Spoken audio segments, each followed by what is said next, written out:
Yo tout le monde, c'est Nordique, donc aujourd'hui on se retrouve sur un nouveau tutoriel sur After Effects pour savoir comment motion tracker des HT de code, donc que ce soit des barres des feeds, des plus 50 de quand est-ce qu'on tire, tous ces beaux trucs là, je vais vous montrer à faire ça aujourd'hui. Donc comme à mon habitude, si j'ai 200 likes sur ce tutoriel là, je vais vous montrer comment éditer les scopes durant les edits en fait. Et donc je vais vous donner des petits exemples ici. Donc ici sur mon edit Daylight V2 il y a le genre de scope ici avec les genres de trucs audio autour puis les trucs qui tournent comme ça. Sinon je vais vous montrer aussi comment faire des transitions avec le scope. Et également je vais vous montrer comment incruster un genre de tête de troll comme ça dans le scope. Donc ça c'est si j'ai 200 likes. Donc pour le tuto d'aujourd'hui, on va commencer par motion tracker notre cinématique. Donc ça pour tous ceux qui savent pas comment motion tracker, j'avais fait un tuto là-dessus. Et ça va être dans la description, donc soyez bien sûr d'aller voir ça. Donc ensuite, dès qu'on a motion tracké notre cinématique, ce qu'on va faire, en fait moi je vais commencer par la barre des feeds, parce que c'est l'étape la plus, je sais pas, la plus pas compliqué, mais qui nécessite le plus d'explications. Donc je vais commencer par ça. Donc pour commencer, ce qu'on va faire, c'est qu'on va aller sur Google. On va taper le nom de l'arme qu'on utilise, que le joueur utilise en fait. On va mettre par exemple DSR50 et on met PNG à la fin. PNG, ce que ça veut dire, c'est que ça enlève le fond derrière, qu'il soit blanc ou peu importe la couleur. Et ce qu'on prend ensuite, c'est n'importe quelle arme qui est de côté en fait. Donc moi je vais prendre celle-là, vu qu'elle est vraiment de côté. C'est sûr que ça va pas ressembler exactement à la barre des feeds, mais ça donne vraiment une image plus nette que la barre des feeds. Donc il y a certaines personnes qui vont me dire qu'on peut augmenter la luminosité lorsque qu'on scope ou quoi que ce soit. Moi je trouve que ça donne vraiment un meilleur rendu avec les images qu'on prend directement sur internet. Donc moi j'ai déjà enregistré, donc je vais aller la chercher. Donc c'est juste ici et c'est celle-là. Donc je vais importer ça. Tac. Et là, j'ai mon truc ici. Je vais simplement regarder si ça serait pas mieux. 2 secondes. Ouais. Ici, je crois que j'ai pas de fond derrière. Ouais, j'ai pas de fond derrière. Donc ça, c'est bien important de ne pas en avoir. Ensuite, c'est sûr que si vous en avez un derrière, vous pouvez l'enlever avec les masquages par couleur. Mais ça, c'est plus agréable d'avoir aucun fond comme ça. Donc ensuite, ce qu'on va faire, c'est qu'on va aller dans remplissage. Donc moi, c'est fill en anglais. Je vais mettre ça là-dessus et je vais mettre ça en blanc. Comme ça. Ensuite, ce qu'on fait, c'est que on va faire une caméra avec notre motion tracking. Donc on va faire create camera. Et juste avant de faire ça, je vais faire une nouvelle composition. Donc comme ça. Et je vais amener mon arme dans ma nouvelle composition, comme ça. Et ce que je vais faire, je vais importer un clip. Donc, je vais aller chercher un beau petit clip au DSR50. Clip. Et je vais prendre celui-là. Et disons celui-là. J'espère que c'est au DSR. Ouais, c'est au DSR. Donc, ce qu'on va faire, c'est que on va prendre un endroit qui est bien contrasté pour voir les lettres. À la fin de la feed en fait, comme ça, et juste ici. Donc vous prenez un endroit dans le scope où on voit très bien les lettres, et ce qu'on va faire maintenant, c'est que on va aller dans notre nouvelle composition dans laquelle on est déjà, et on va reconstituer la barre des feeds comme ça. Donc je vais simplement faire ça comme ça. Ensuite, je vais faire ça. Je vais le dupliquer 4 fois pour que ça fasse la quad feed. Comme ça. Et là, je vais aller sur la position de chacun. Donc, je vais sélectionner tout. Faire P. Comme ça. Et là, je vais les monter chacun leur tour. Comme ça. Et essayer de faire un bon espace si possible. Comme ça environ, ça devrait être assez bien. Ensuite, on va tous les sélectionner et on va les déplacer au milieu. Ensuite, ce qu'on fait, c'est que on va faire un nouveau texte. Donc, on va prendre le nom du joueur et on va le dupliquer 4 fois encore une fois. Donc, on dit face nordique, comme ça. Et j'avais également oublié de préciser la police que Call of Duty utilise pour les polices de Gamertag, c'est Agency FB. Et moi je le mets en bold. Donc bold ça veut dire en gras. C'est pour que le texte soit plus épais en fait. Et ça, si j'oublie pas, je devrais le mettre dans la description. Si c'est pas le cas, je vais vous rediriger vers un lien d'Afon pour le télécharger. Donc ensuite, ce qu'on fait, c'est qu'on va zoomer sur notre composition. Juste comme ça. Oups. 2 secondes, je lag un peu. Bon, parfait. Ensuite, ce qu'on fait, c'est que on va amener notre texte juste devant la feed, comme ça. Et ce qu'on va faire, c'est qu'on va prendre... en fait, on va sélectionner le texte de la feed, comme ça. On va prendre la petite pipette ici. Et on va la mettre sur le... Attendez, là, j'ai pas bien sélectionné.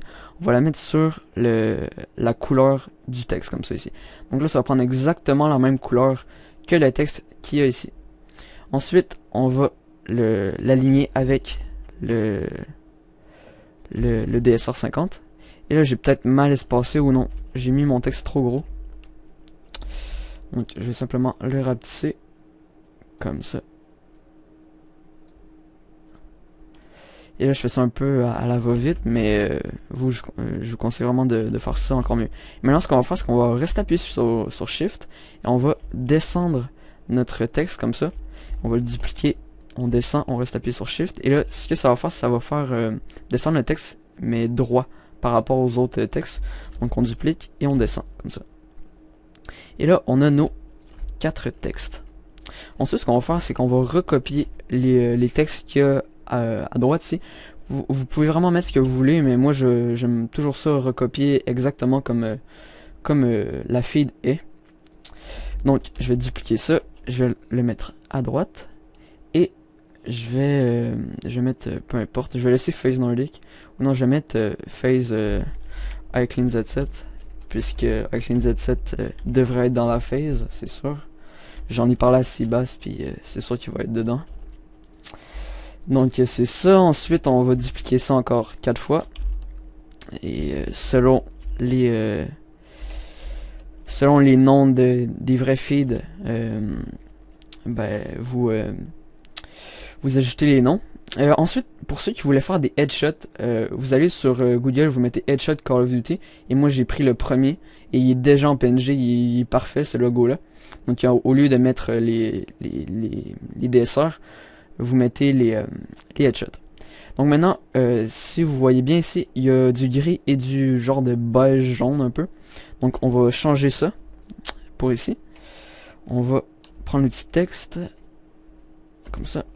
On va sélectionner tous nos textes comme ça. Tac. Et là, on va changer les couleurs pour les mettre comme ça. Donc je vais juste simplement... Oups. Ah, ça fait chier, ça arrête pas de bouger comme ça. Bon. J'espère que ça va marcher. Voilà. Bon. Donc là, ce qu'on va faire, c'est qu'on va sélectionner la couleur. Comme ça. Ah merde, c'est vrai. Non, ce qu'on va faire, c'est qu'on va aller chercher l'outil remplissage. Oh non, regarde, je vais garder ça simple. Désolé de tous les embrouilles là. Donc là, je vais juste sélectionner comme ça ici. Et là, disons que ça c'est notre couleur. Je vais peut-être la mettre un peu plus pâle comme ça, puisque c'est pas vraiment la couleur fidèle.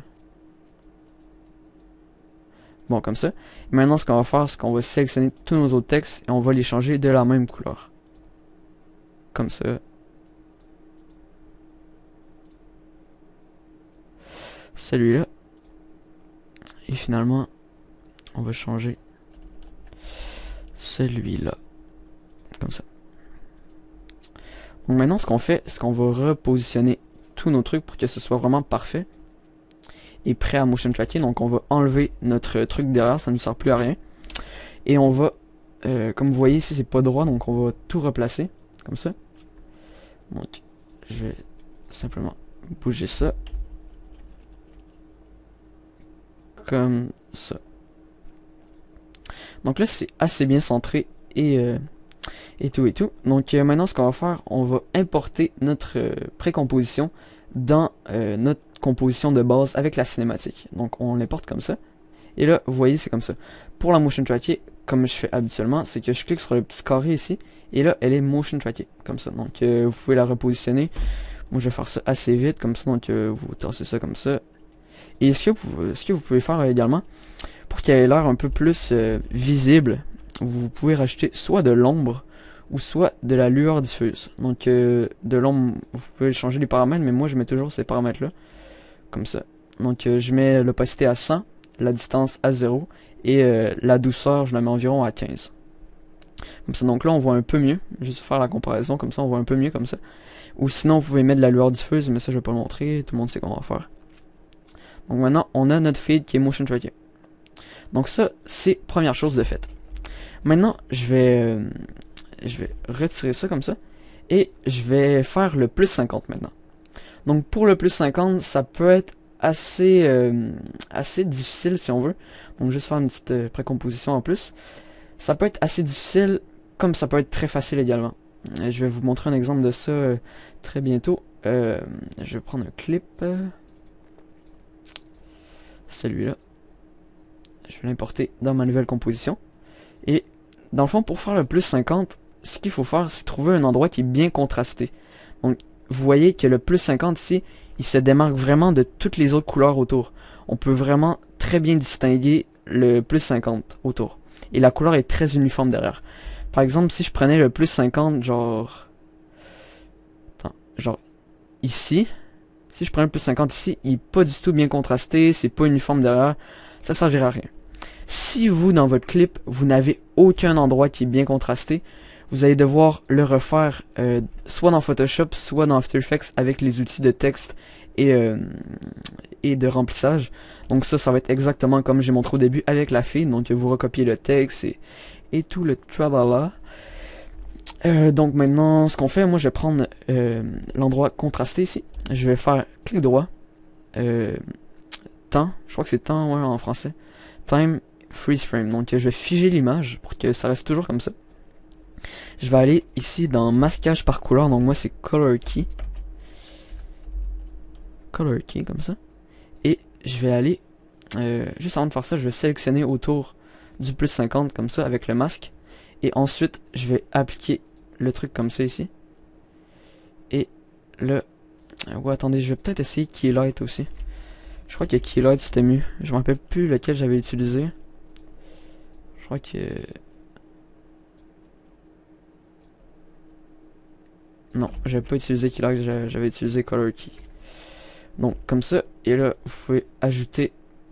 ben en fait, vous pouvez vraiment changer tout... tous vos paramètres, c'est vraiment à vous de voir comment vous le voulez. Et là, il est bien correct comme ça, je trouve. Ensuite, ce que vous pouvez faire, c'est ajouter un deuxième color key. Donc, je vais juste color key. Il est où? Il est ici. Et ce que vous pouvez faire, c'est ajouter un deuxième comme ça et le changer comme ça. Donc maintenant qu'on a le plus 50, ce qu'on peut faire, c'est amener la composition du plus 50 dans notre cinématique. On va cliquer sur le petit carré ici et elle va être motion trackée, comme ça. Donc ça, c'est notre plus 50. Et ça, je vous conseille vraiment de le mettre devant des soldats, ben, je sais pas comment vous dire ça, mais les soldats de code. Parce que sinon, ça fait un peu bizarre de mettre un plus 50 en plein milieu d'une cinématique. Ça fait un peu... je sais pas, mais je sais pas, moi, je mettrais pas ça en plein milieu d'une cinématique. Donc c'est ça, il reste plus qu'à avoir les tableaux à la fin, je sais pas, je vais vous montrer ici. En fait ça, les tableaux de killcam à la fin. Donc ça c'est le truc final. Ça, habituellement, je le fais dans Photoshop parce que c'est beaucoup plus simple. C'est, je sais pas, dans After Effects, il manque un peu d'outils que Photoshop a. Et Photoshop, c'est, je sais pas, c'est mieux pour faire du GFX puis de la retouche photo. Donc moi j'utilise Photoshop pour ça. Donc vous ouvrez Photoshop. Avant de faire ça, ce que vous faites, c'est que moi, je fais ça simple. J'ouvre mes trucs comme ça. J'agrandis mon truc, je le mets à 100 ici. Comme ça. Et ce que je vais faire, c'est que je vais prendre un Guiazo de mon écran. Donc je sélectionne tout ici comme ça. Et là, ce que ça va faire, ça va m'apparaître une page internet, si ça lag pas trop. Mon Diazo lag beaucoup ces jours-ci, donc je sais pas s'il va apparaître. Bref, s'il apparaît pas, je vais juste vous dire comment. Ok, vous voyez ici? Donc vous avez votre Diazo, vous faites clic droit, enregistrer l'image, et vous allez pouvoir le retoucher. Donc maintenant, dès que vous avez l'image, vous l'importez dans Photoshop, et ce que ça va vous donner, c'est l'image de fin, comme ça. Donc bien important, vous prenez l'image à la fin de la killcam, comme ça. Et là, pas besoin que ce soit un endroit bien contrasté. C'est sûr que si c'est un endroit bien contrasté, vous pouvez le faire dans After Effects. Mais si c'est pas le cas comme ici, là, il y a vraiment plein d'éléments partout sur l'écran. Donc ben, vous allez carrément tout recopier ce qui est marqué. Donc moi, ce que j'ai fait, c'est que j'ai tout remis les lettres ici. Donc je vais simplement vous montrer. J'ai tout remis, chaque élément, comme ça. Donc je vais juste... Tac, tac. Comme ça. Et vous allez vous demander comment j'ai réussi à faire les petits trucs ici, là, les genres de petits logos comme ça. Ben en fait, ce que j'ai fait, c'est que j'ai tout simplement fait avec l'outil plume des trucs comme ça que je remplissais ensuite. Donc vous faites votre truc ici. Ensuite, je sais pas trop c'est quoi, c'est... Je m'appelle vraiment plus c'est quoi. Mais en fait, je suis pas un expert de Photoshop non plus, ça fait longtemps que j'ai arrêté le GFX. Mais en fait, vous remplissez votre calque avec chaque tracé que vous faites. Et c'est ça. Et à la fin, vous allez remarquer que sur le truc ici, il y a genre des petites lueurs en dessous. Donc moi, ce que ça donne, c'est... ça donne tout ça. Comme ça.